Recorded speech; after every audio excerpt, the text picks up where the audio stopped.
40 برس کی عمر کے بعد حضور نے کوئی کاروبار دنیاوی نہیں کیا، یہ معلوم ہے آپ کو؟ بہت بڑے تاجر تھے، ایکسپورٹ امپورٹ کا بزنس، شام قافلہ لے کر جا رہے ہیں، وہاں سے قافلہ لے کر آ رہے ہیں، یمن قافلہ لے کر جا رہے ہیں، یمن سے واپس آ رہے ہیں، الخبر کے علاقے کے اندر لگتا تھا بہت بڑا تجارتی میلہ، وہاں جا رہے ہیں، واپس آ رہے ہیں۔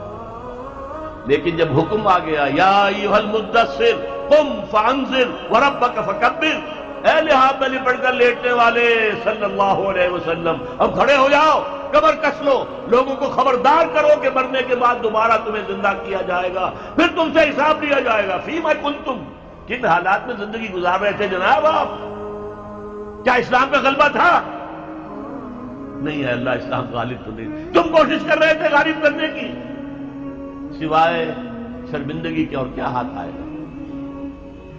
اللہ تعالیٰ کی حجت قائم ہو جائے گی۔ میرے نبی کی ہڈیاں ٹوٹیں، میرے نبی کے دانت شہید ہوئے، میرے نبی کا جسم لہو لہان ہوا، میرے نبی کے چہرے کے اوپر تلوار کا وار پڑا جس سے 2 دندان آپ کے شہید ہوئے، اور خود جو پیدا ہوا تھا اس کی 2 کڑیاں گھس گئی رخسار مبارک کی اس ہڈی کے اندر۔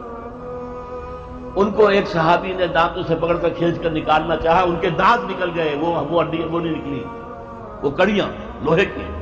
پھر جیسے بھی کر کے نکالا گیا تو خون کا فوارہ چھوٹا ہے، اتنا خون گیا کہ آپ بے ہوش ہو کر گر گئے، اور خبر مشہور ہو گئی کہ حضور کا انتقال ہو گیا۔ یہ ساری تکلیفیں کس لیے اٹھائی تھی حضور نے؟ کیا حضور کو اچھا نہیں لگتا تھا کہ اچھا بھلا گھر ہو، کھلی فضا ہو، اچھا خوبصورت ماحول ہو، بچے ہوں اور ہر طرح کی آسائشیں ہوں؟ کس کو پسند نہیں؟ یہ صحابہ کرام کیا کر رہے تھے؟ فاقے کر رہے ہیں، فاقے پر فاقہ کر رہے ہیں۔ غزوہ خندق میں حکم ہو گیا مشورے کے بعد کہ خندق ہو دی جائے، دفاع کی ایک ہی شکل۔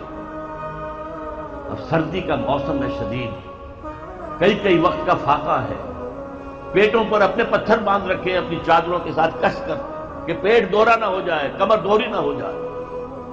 حضور کے پاس آ کر شکوہ کیا ہے، شکایت کی ہے، اللہ کے رسول اب یہ بھوک ہم سے برداشت نہیں ہو رہی، دیکھیے ہم نے اپنے پیٹوں کے اوپر اپنے کرتے اٹھا کر دکھایا، ہم نے پتھر باندھے ہوئے، آپ نے اپنا کرتا مبارک اٹھا کر دکھایا، 2 پتھر بندھے ہوئے۔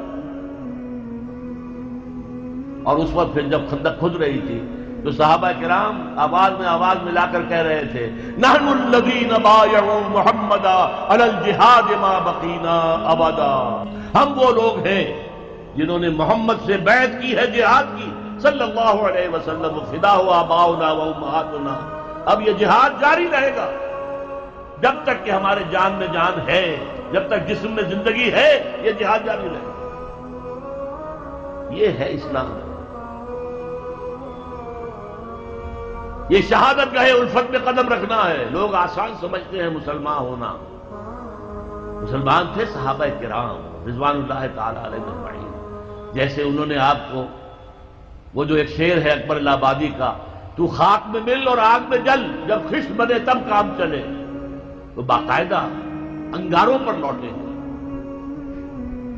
آپ کو معلوم ہے حضرت خباب بن الارت رضی اللہ تعالی عنہ بلایا گیا، آؤ، آ گئے، ان کی نگاہوں کے سامنے دہکتے ہوئے انگارے زمین پر بچھائے گئے، اتار دو کرتا، اتار دیا، لیٹو اس کے اوپر، لیٹ گیا۔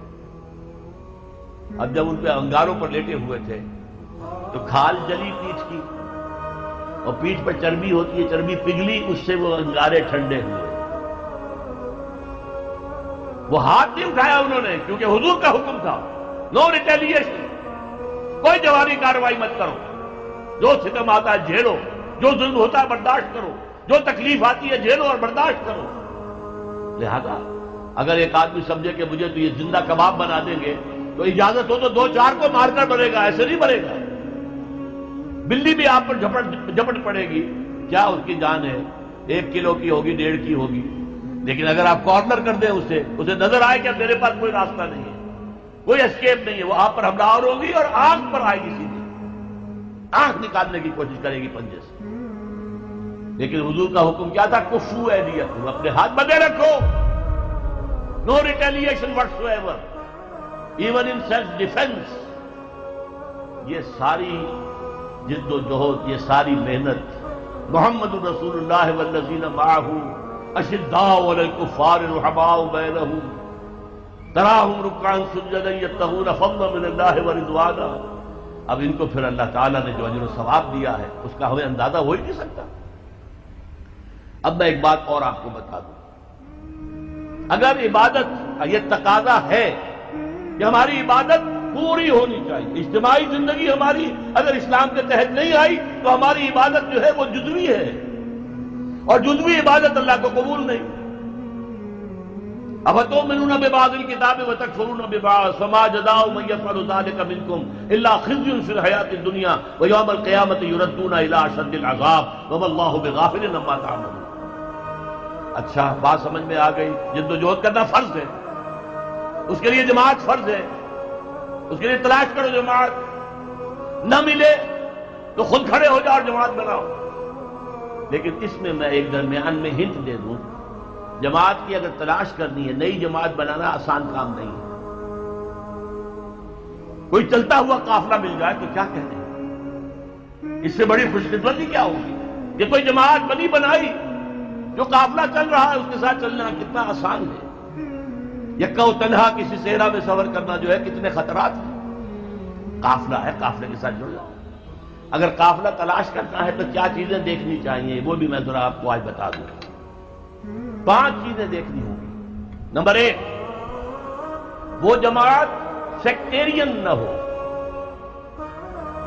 مسلکوں اور مذہبوں کی بنیاد پر نہ ہو، دین اسلام کی بنیاد پر.